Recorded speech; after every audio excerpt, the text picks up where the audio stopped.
नमस्कार बंधुरा माई रोज गार्डने आपनादेरके अनेक अनेक स्वागतम। এই ছোট্ট জবা গাছটিতে প্রচুর পরিমাণে কুঁড়ি আসতে শুরু করেছে।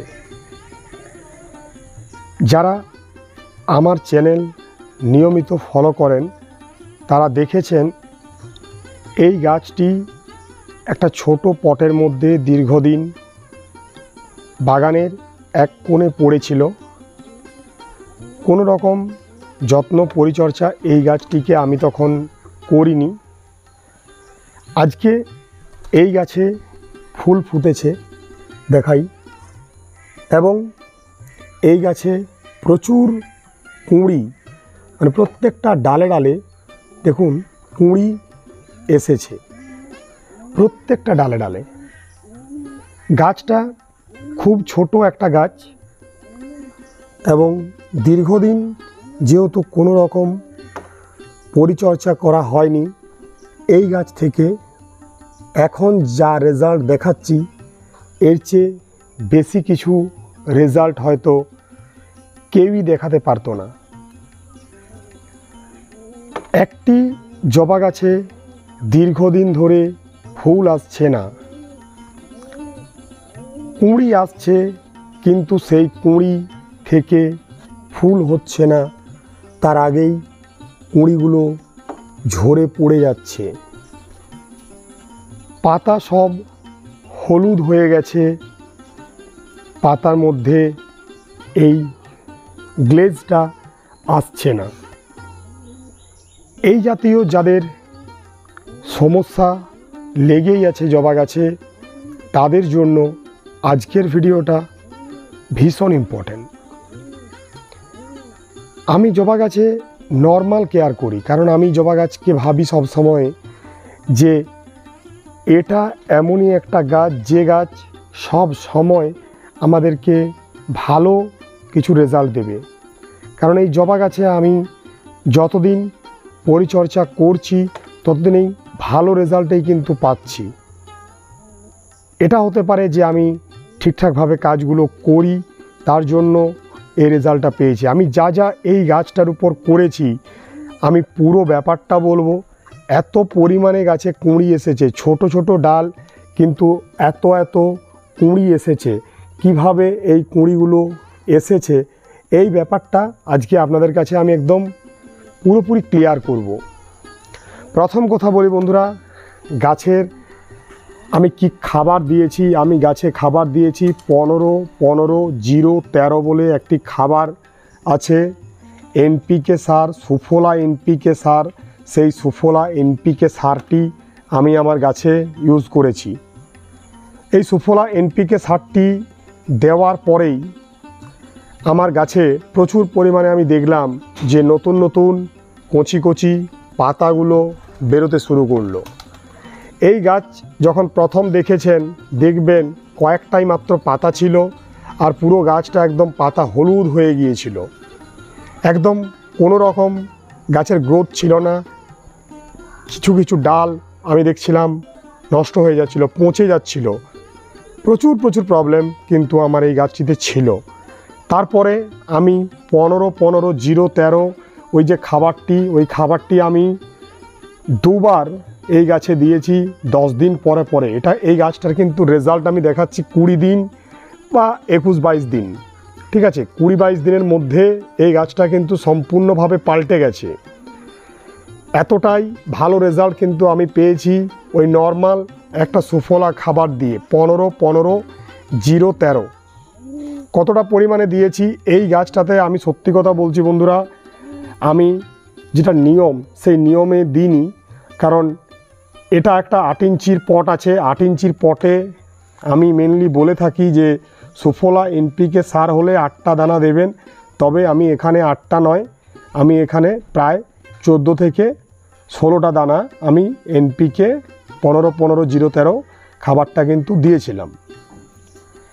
খাবারটা দেওয়ার পরে কি রেজাল্ট হয়েছে সেটা আপনাদের চোখের সামনেই আমি দেখাচ্ছি। পুরো ব্যাপারটা রেজাল্ট কিন্তু এটা হয়েছে, যেরকম এখন গাছ দেখছেন 15 দিন বা 20 দিন আগের যে গাছ, সেই গাছ দেখলে এই গাছটি মৃতপ্রায় বা এই গাছটি মারা যাবে বা এই গাছটি থেকে কিছু করতে পারবেন না ইত্যাদি কমেন্ট আমি পেয়েছিলাম।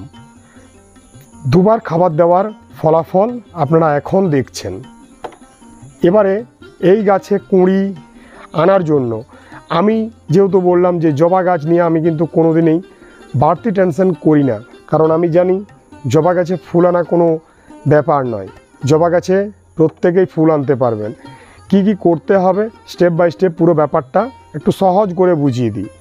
দেখুন এখানে আমি 3টি প্যাকেট নিয়েছি, 3টি প্যাকেট। এই প্যাকেটটা যেটা দেখছেন এটা ম্যানকোজেব 75% WP ফাঙ্গিসাইড, ঠিক আছে। নামটা হয়তো আপনারা সব দোকানে পাবেন না, তবে এই যে কম্পোজিশনটা দেখুন ম্যানকোজেব 75% WP ফাঙ্গিসাইড, মানে এটা হচ্ছে M45 একটি ফাঙ্গিসাইড, ঠিক আছে। এটা নিয়েছি। আরেকটা জিনিস আমি নিয়েছি, দেখুন প্রত্যেকটা জিনিস আপনাদেরকে দেখাবো। এখানে টোটাল B20 চ্যালেঞ্জ লেখা আছে, boron 20%, boron 20%, fertiliser for agriculture use, fertiliser for agriculture use. এখানে দেখুন ছবিতে দেওয়াই আছে বিভিন্ন রকমের ফল ফুল সবজিতে এই বোরন 20 ইউজ করা যাবে। নামটা হচ্ছে টোটাল B20, ঠিক আছে। এটা 250 গ্রাম ওজন আছে। এটা আমি ইউজ করেছি। আরেকটা আমি ইউজ করেছি, দেখাই আপনাদেরকে। এই দেখুন ইফকোর প্রোডাক্ট। এটা আগে আমি ইফকো বাজার থেকে নিয়েছিলাম। বর্তমানে ইফকো বাজার থেকে আমরা অনলাইন সাইট থেকে কোনো কিন্তু কিছু অর্ডার করতে পারছি না। ওদের সাইট এখন কিন্তু বন্ধ আছে। কবে খুলবে বা আদৌ খুলবে কি না ইত্যাদি প্রশ্ন আমার নিজের জানা নেই, তাই এটা কেউ আমাকে জিজ্ঞাসা করবেন না, আমি সেরকম কোনো অ্যান্সার আপনাদেরকে দিতে পারবো না। এটা হচ্ছে NPK 19-19-19, নাইট্রোজেন আছে 19%, ফসফরাস আছে 19%, আর পটাশিয়াম আছে এখানে 19%। এই খাবারটা ওয়াটার সলেবল NPK লেখাই আছে, 100% ওয়াটার সলেবল ফার্টিলাইজার মিক্সচার। তো এটা দিয়েছি, ঠিক আছে। এই 3টি জিনিস দিয়েছি। আর 4 নম্বরে যেটা দেখালাম 15-15-0-13 এটা দিয়েছি। এবারে কীরকমভাবে কি হয়েছে পুরো গাছের ট্রিটমেন্ট সেটা নিয়ে বলি। প্রথম 15-15-0-13 দিলাম। তারপরের দিনে আমি যেটা দিলাম সেটা হচ্ছে এই যে আমি দেখালাম একটু আগেই, আবার দেখাই। এই যে বললাম ম্যানকোজেব 75% WP ফর্মে যে ফাঙ্গিসাইডটা আছে, M45 ফাঙ্গিসাইডটা, এটা আমি আমার গাছে স্প্রে করলাম 2 গ্রাম 1 লিটার জলে নিয়ে। বর্ষাকাল চলছে, নিম্নচাপের কারণে প্রচুর বৃষ্টি হচ্ছে, তো আমাদের গাছে ফাঙ্গাল ডিজিজ হবেই হবে, বা আমার গাছে তো ফাঙ্গাল ডিজিজ হয়েই ছিল। কারণ আমি প্রমাণস্বরূপ দেখাই, দেখুন এই যে দেখুন ডাল আগে মরেছিল, ঠিক আছে। এই রকম প্রত্যেকটা ডাল সামনে থেকে আগের থেকেই মরে গিয়েছিল, তো এই প্রবলেমটা ছিলই। তো তার জন্য আমি M45 ফাঙ্গিসাইডটা 2 গ্রাম 1 লিটার জলে নিয়ে স্প্রে করেছিলাম।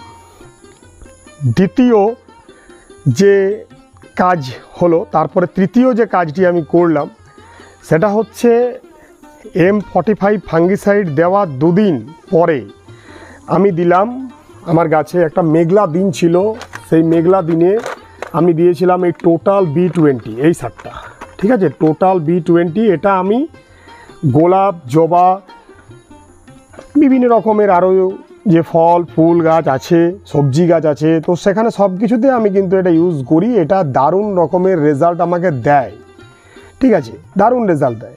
তো এই টোটাল B20 আমি 2 গ্রাম 1 লিটার জলে নিয়ে স্প্রে করেছিলাম। মেঘলা দিনে আমি করেছিলাম। এটা মেঘলা দিনে করলে ভালো হয়, রোদ থাকতে থাকতে না করাই ভালো, কারণ বলা হয় যে আমাদের গাছের পাতা একটু ডিসকালার হতে পারে, গাছের মধ্যে একটা উইকনেস ভাব আসতে পারে, ইত্যাদি ইত্যাদি বলা হয়।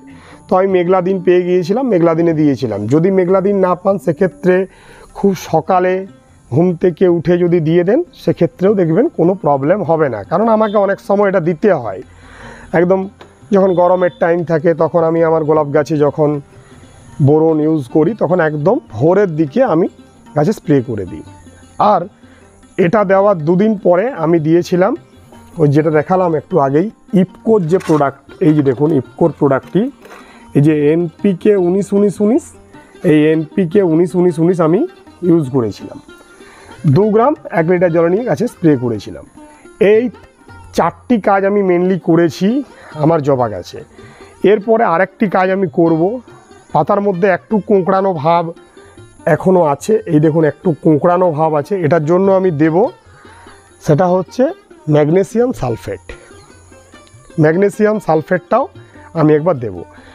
এত গাছে কুঁড়ি এসেছে, গাছের কুঁড়ি ঝরছে না, এটা মেনলি ওই বোরন সারটার জন্যই হয়েছে। তাই প্রত্যেকেই 1 চামচ, আইসক্রিম চামচের 1 চামচ বোরন সার 1 লিটার জলে গুলে যদি স্প্রে করেন গাছ কিন্তু ফ্রেশ থাকবে। জবা গাছে ফুল যাদের আসছে না দীর্ঘদিন ধরে, তাদেরকে এই যে সহজ একটি টিপস আপনাদেরকে দিলাম, এটা অবশ্যই ফলো করুন। প্রত্যেকেই 100% আপনারা কিন্তু সাকসেস পাবেন। কোনো এখানে কিন্তু হবে না ইত্যাদি কোনো প্রশ্ন থাকবে না, 100% আপনারা এখানে সাকসেস পাবেন।